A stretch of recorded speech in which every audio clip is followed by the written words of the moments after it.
Bonjour à tous, très heureux de vous retrouver pour cette seule émission au monde consacrée aux diasporas. Je suis très heureux de recevoir Alexandra Palt, qui est la directrice ou directeur avec un E général de la Fondation L'Oréal. Merci d'avoir accepté notre invitation.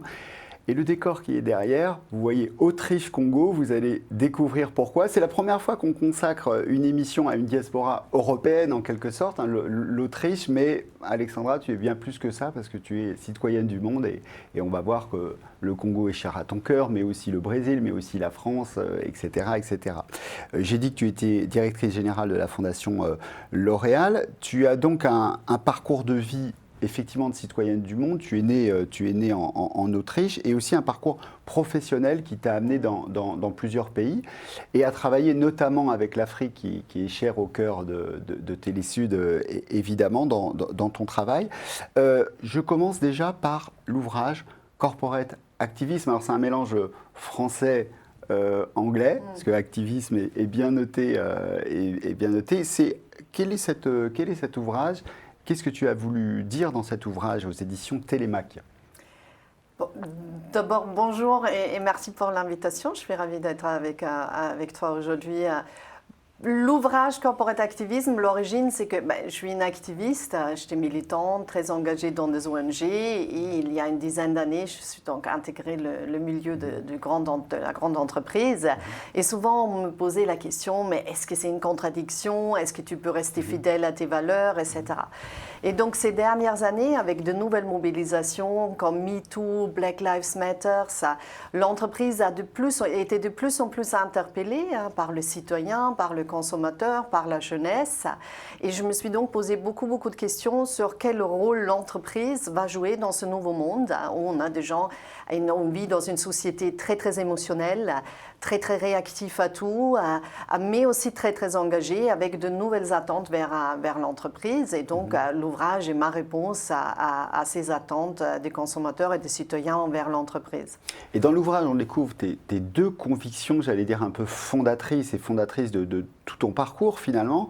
C'est le fait de l'exploitation contre les différentes formes d'altérité, même d'altérité de vie. Alors ça va de l'exploitation de la planète au sort réservé aux minorités, au sort réservé aux femmes. Et la deuxième chose, c'est la responsabilité de l'entreprise. L'entreprise a un rôle dans cette société, dans les évolutions et dans l'amélioration de notre société. C'est ça? Oui, tout à fait. Je crois que notre système économique est à l'origine et on est collectivement là-dedans. Donc il n'y a pas d'un côté le méchant et d'autre côté le gentil. Collectivement, on a une transformation à mener. Mais à l'origine, ce système, il est quand même fondé sur l'exploitation de la nature et sur l'exploitation de la femme et de l'homme non blanc.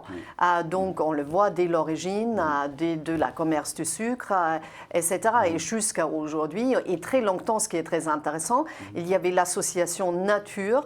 Femme était toujours associée avec la nature et l'homme blanc avec la culture. Et pour les minorités, pour l'homme non blanc, ça a aussi toujours été le cas. C'était la nature, c'était moins, pas la culture.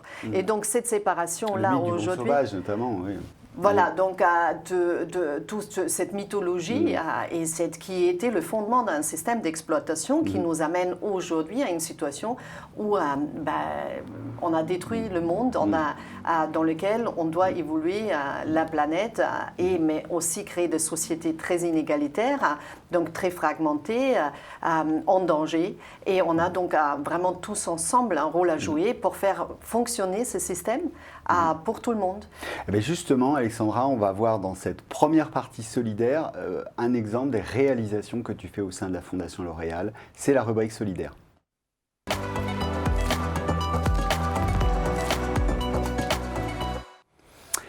Depuis plusieurs années, tu mènes un grand projet sur les femmes dans la science, For Women in Science, pour les femmes dans la science. Est-ce que tu peux nous en parler? Quel est l'objectif de ce projet? Oui, donc ça c'est un projet qui précède à ma prise de responsabilité chez L'Oréal parce que ça existe depuis une vingtaine d'années. Donc pour les femmes et la science, ça a été est parti d'un constat que trop peu de femmes scientifiques visibles. C'est-à-dire, il y a encore quelques années, on demandait aux enfants de dessiner un scientifique, c'était automatiquement un homme blanc en chemise blanche. Donc là, ça commence à changer un peu, mais il faut quand même constater que les femmes scientifiques sont toujours trop peu visibles, trop peu au plus haut niveau des responsabilités et trop peu valorisées. C'est un des derniers domaines, d'ailleurs, je dirais, où il y a vraiment encore un vrai combat d'égalité à mener, parce que aujourd'hui, on voit, ils sont 12% dans les académies de sciences nationales, moins de 15% à avoir des fonctions dirigeantes dans des laboratoires et des institutions scientifiques. Donc, il y a un vrai combat à mener. Et pourquoi il est important, ce combat? C'est parce que ça détermine la qualité de la science. Et donc, est-ce qu'on a une science genrée ou pas?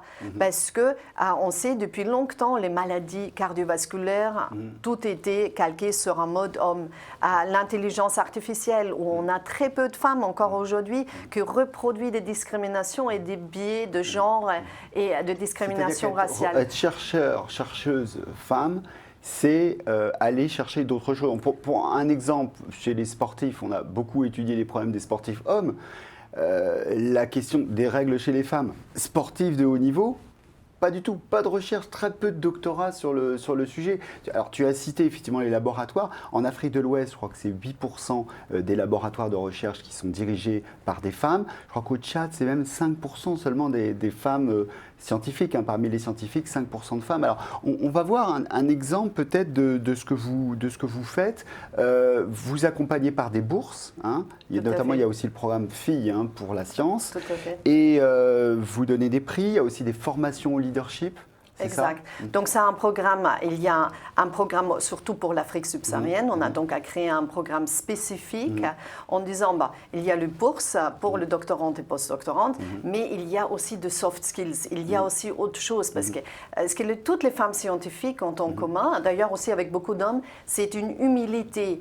Et elles sont là pour quelque chose qui est plus grand qu'elles. Cette recherche, ça les habite. Et donc, du coup, elles ne se mettent pas en valeur. Donc, il faut apprendre la prise de parole en public, les relations avec le média, le management, le leadership. Et donc, ça sont des formations qu'on leur met à disposition en plus et on les rend assez visibles. On va voir un exemple avec, on te voit avec Fatouma Taba. Fatouma Taba, c'est une scientifique sénégalaise qui travaille, je crois, sur l'apnée du sommeil. Tout à fait. Tu peux nous en dire quelques mots? C'est vrai que Fatouma Taba m'avait beaucoup touchée quand on avait fait la cérémonie au Sénégal et après son accompagnement, parce qu'elle nous a envoyé donc une femme, une chercheuse brillante, mais d'une lucidité, d'une intelligence extraordinaire. Et elle nous avait, on l'a beaucoup mis en valeur et donc rendu très visible. Et elle nous a fait un feedback, donc un retour sur son expérience après, en disant, et ça pour moi c'était un des plus beaux moments de ma carrière, parce qu'elle disait, je vous remercie ce que vous avez fait pour moi, parce que ça a changé le regard que le monde porte sur moi. Et moi, c'est exactement ce qu'on veut faire. C'est exactement ce qu'on veut faire. Ça lui a permis d'elle se sentir empowered, rendue plus forte par ce qu'on fait, mais on a aussi contribué à changer le regard du monde sur les scientifiques. Et notamment toutes les petites filles qui regardent notre émission, qui regardent ce visage de Fatouma Taba, donc qui travaille sur cette maladie importante de l'apnée du sommeil, c'est sa sœur qui a été touchée par cette maladie, peuvent se dire, je peux être scientifique. Je peux devenir scientifique dans quelques années, je peux faire de la recherche en médecine, en sciences, en physique, je peux aller dans l'espace, etc. Toutes les petites filles africaines qui nous regardent, là, je pense que certaines se disent, voilà, c'est pas genré, ça veut dire que c'est pas réservé aux garçons. Et d'ailleurs, on espère aussi encourager le garçon, parce qu'aujourd'hui, il y a tout court un problème de recherche scientifique en Afrique. Il y a 2,5% de chercheurs du monde sont africains, donc ça c'est trop peu. L'Afrique a besoin d'une recherche africaine faite par des chercheurs et chercheuses africains pour l'Afrique. Et donc là, j'espère qu'on encourage les filles, mais aussi le garçon. Allez-y, faites des études scientifiques. Faites pas on a uniquement, besoin de cette innovation pour répondre aux Et c'est vrai que notamment aux en enjeux. Afrique francophone, Ouais. on a beaucoup privilégié les sciences humaines. Bon, on parle par exemple du Sénégal avec Léopold Sédar Senghor qui est le premier président, qui était effectivement brillant professeur de lettres, mais peut-être que la science, effectivement, c'est important d'insister sur les carrières scientifiques. Hein. Et évidemment, pas que pour les filles, mais aussi Tout à fait. beaucoup pour les filles.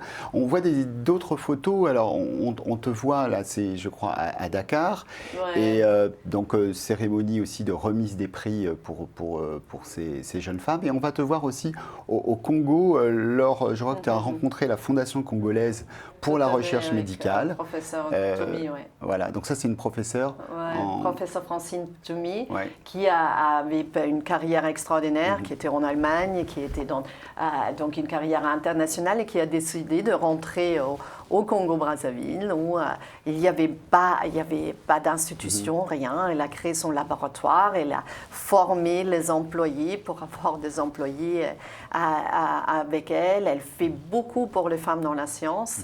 Et donc, en effet, c'était dans le cadre d'ailleurs d'un voyage personnel, donc parce que j'étais avec mon mari et donc je l'ai rencontré. Et on est au cœur de cette question de la diaspora, puisque scientifiquement, beaucoup de scientifiques africains partent à l'étranger. Tout à fait, ouais. Et on le sait, ce fameux brain drain, hein, ce drainage des cerveaux. Et le brain gain aujourd'hui, c'est que certains de ces scientifiques décident de repartir au pays, ou par voie numérique, hein, d'apporter à leur pays par des programmes de recherche. Et donc, c'est effectivement aussi une question forte au sein des diasporas. On va voir un petit film qui concerne une autre chercheuse qui a été saluée par la Fondation L'Oréal. C'est Catherine Ngila, qui est kenyane. On voit le petit film ensemble. Aujourd'hui, plus que jamais, la recherche scientifique nous aide à relever les plus grands défis de l'humanité. Depuis plus de 30 ans, la chimiste Catherine Ngila travaille sur la qualité de l'eau et sensibilise à la gestion des ressources en eau du continent africain. Elle développe des moyens de filtrage des polluants domestiques et industriels grâce à des méthodes fondées sur les nanotechnologies.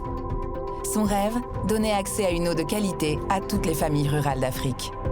Aujourd'hui, plus que jamais, le monde a besoin de science. La science a besoin des femmes.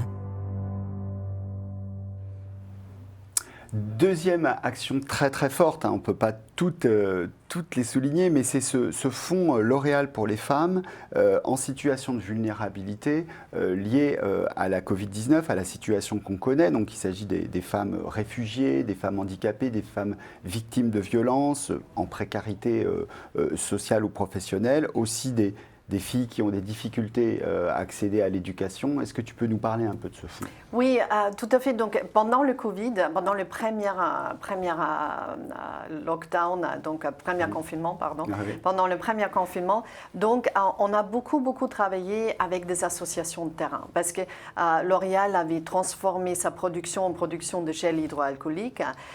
Donc, il fallait acheminer ce produit aussi vers le plus défavorisé. Et donc, on a beaucoup travaillé avec des associations de terrain en France, au Brésil, en Italie, en Espagne, etc. Et donc, on s'est rendu compte que là, on avait le plus de facilité d'apporter de l'aide. C'était là où les associations étaient vraiment très proches de leurs bénéficiaires. Donc, il y avait en France Banlieue Santé qui travaille en hyper proximité avec les acteurs de terrain. Et donc là, on a réussi à acheminer beaucoup de produits d'hygiène, beaucoup de gel hydroalcoolique et de l'aide alimentaire, etc. Et donc, et de ce constat, donc on s'est dit il faut soutenir ces associations de proximité et en même temps avec la crise économique qui allait forcément en suivre, ces associations étaient en danger. Et donc on a décidé de créer ce fonds de dotation de 50 millions d'euros pour venir en aide aux petites structures de terrain partout dans le monde qui soutiennent les femmes qui sont donc particulièrement impactées par les conséquences de la Covid. Donc on a plus de violence, hein, on sait, c'est entre plus 30 jusqu'à plus 200% hein, dans certains pays en violence commise contre les femmes, contre les enfants, féminicide, etc. On a aussi beaucoup de femmes qui étaient déjà à la limite de la précarité, qui ont perdu leur emploi et qui ont vraiment glissé dans la précarité et dans la pauvreté. Donc la situation pour les filles, il y a des filles qui sont sorties du système scolaire et on sait qu'elles ne vont pas retourner, qu'elles sont plus vulnérables du coup au mariage mariages forcés, à des grossesses précoces, etc. Et donc là, il y a un travail de terrain, de fond qui doit être mené et notre fonds de dotation souhaite soutenir ce travail-là. Alexandra, on va essayer de comprendre les racines de cette énergie, de cet engagement, de cette volonté de changer les choses. C'est ton album photo.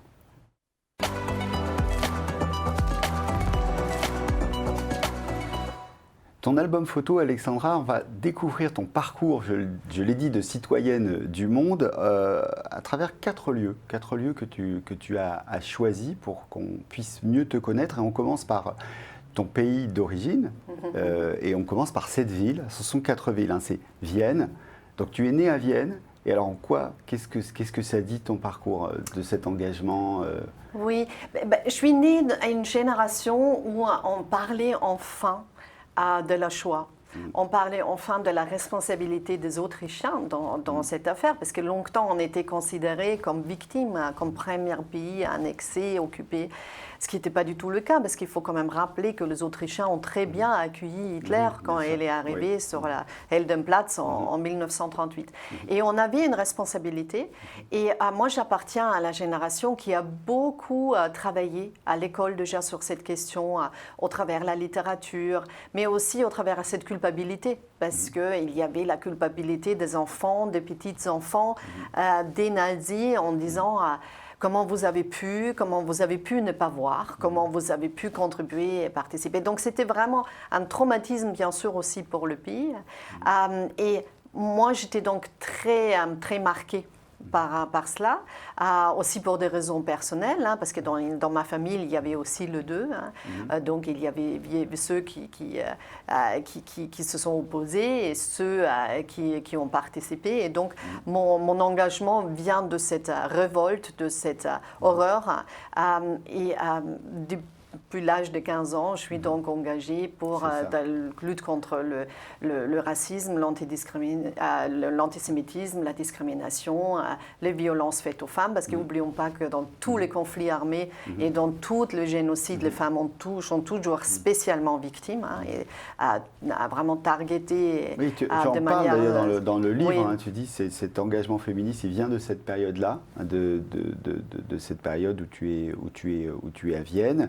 Et tout ton engagement, tu as transformé cet engagement en action. C'est ce que tu dis, la révolte, tu l'as transformée en action. Oui, la colère et la révolte en quelque chose de constructif, hein, donc une forme de résilience. Alors, comme notre décor, il y a Vienne, il y a l'Autriche, mais il y a aussi le Congo. Deuxième lieu, Brazzaville. Alors pourquoi Brazzaville? Pourquoi choisir ce lieu, Brazzaville? Oui. Est-ce que tu as des origines cachées, congolaises? Non, je n'ai pas des origines cachées, mais mon mari est donc du Congo-Brazzaville.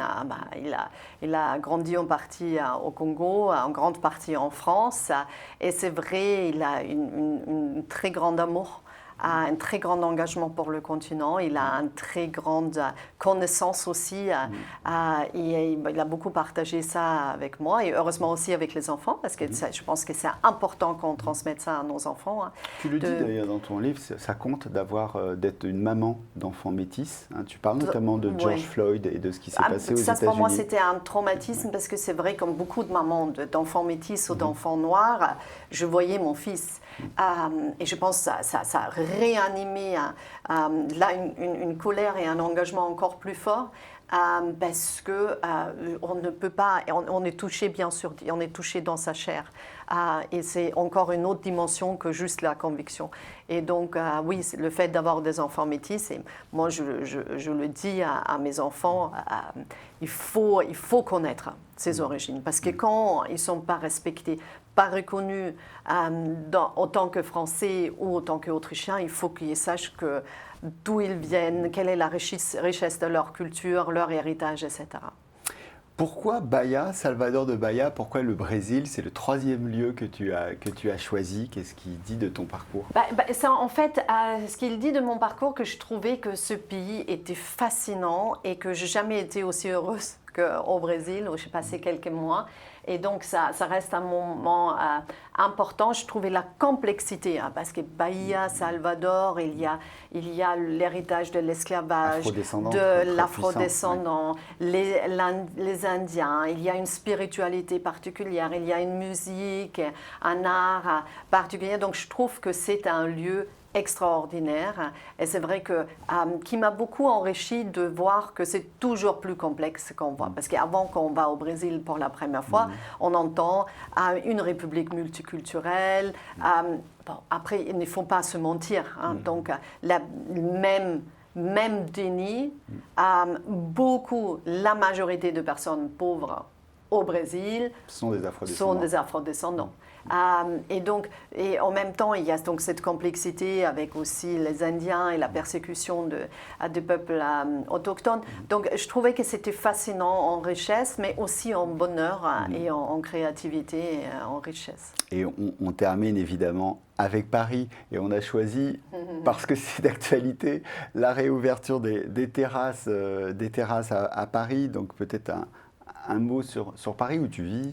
Oui, moi c'est vrai que j'ai quitté l'Autriche quand l'extrême droite est arrivée au pouvoir.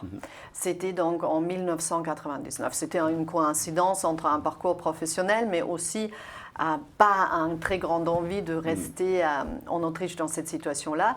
Et je suis arrivée à Paris et je trouvais Paris extraordinaire. Je trouvais qu'il y avait une culture de débat des idées, une richesse de la pensée, justement le côté très multiculturel, très diversifié. Donc je suis tombée amoureuse de Paris. Actuellement, j'espère qu'on va retrouver ça. L'amour du dialogue, le débat des idées, quelque chose de cette société, d'une société qui veut faire société ensemble, que à l'époque j'ai ressenti plus dans les années 2000 quand je suis arrivée que je ressens actuellement.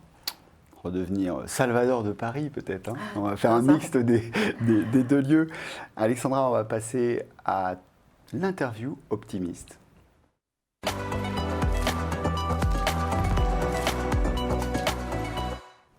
Quelle est ta raison d'espérer ? Tous les jours une autre, mais c'est vrai que moi je trouve qu'actuellement, ce qui est même un des plus grands enjeux aujourd'hui, c'est quand même le changement climatique.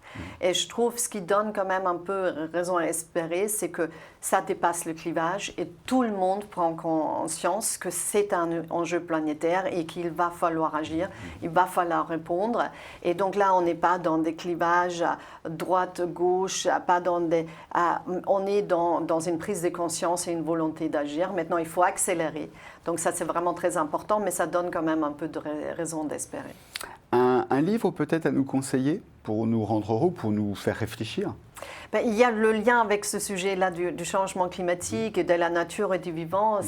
C'est Baptiste Morisot qui a écrit donc Manière d'être vivant, qui m'a ouvert toute une dimension de la pensée que je trouve très très intéressant sur la relation avec le vivant, avec tout ce qui nous entoure, tout le vivant. Donc pas accepter cette séparation nature-culture, mais accepter qu'on est un vivant avec d'autres, qu'on a traité avec égard. Donc lui, il dit avec égard, Corinne Peluchon dit avec considération, mais l'idée c'est on doit traiter avec égard tout le vivant si on veut ensemble à continuer à occuper cette planète. Traiter avec égard tous les vivants. Quel est le lieu qui te rend heureuse, qui te régénère en quelque sorte?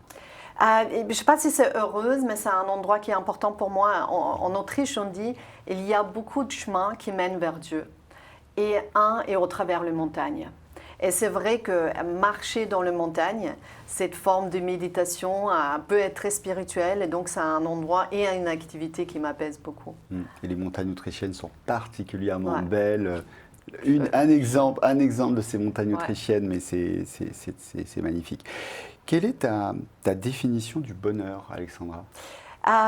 Elle change. Donc, quand j'étais jeune, c'était l'aventure, c'était la découverte du nouveau. Donc, découverte du nouveau, c'est toujours un peu vrai, hein, surtout en termes d'idées et de perspectives. Aujourd'hui, c'est plus la sérénité et l'apaisement qui me procure beaucoup de bonheur. C'est une réponse qu'on nous a rarement faite, de dire ça dépend peut-être des âges de la vie, le bonheur. Merci beaucoup Alexandra d'avoir accepté notre invitation. On rappelle ton ouvrage, Corporate Activism, c'est aux éditions Télémac. Et je ne le montre pas parce qu'il il s'affiche de toute façon, vous avez la photographie de l'ouvrage qui s'affiche. Et comme il est de coutume dans cette émission, c'est toi qui vas choisir la musique de générique, une chanson qui te touche, qui te marque, et tu as choisi Aretha Franklin, I Say a Little Prayer. Merci Alexandra. Merci. On termine avec Aretha Franklin.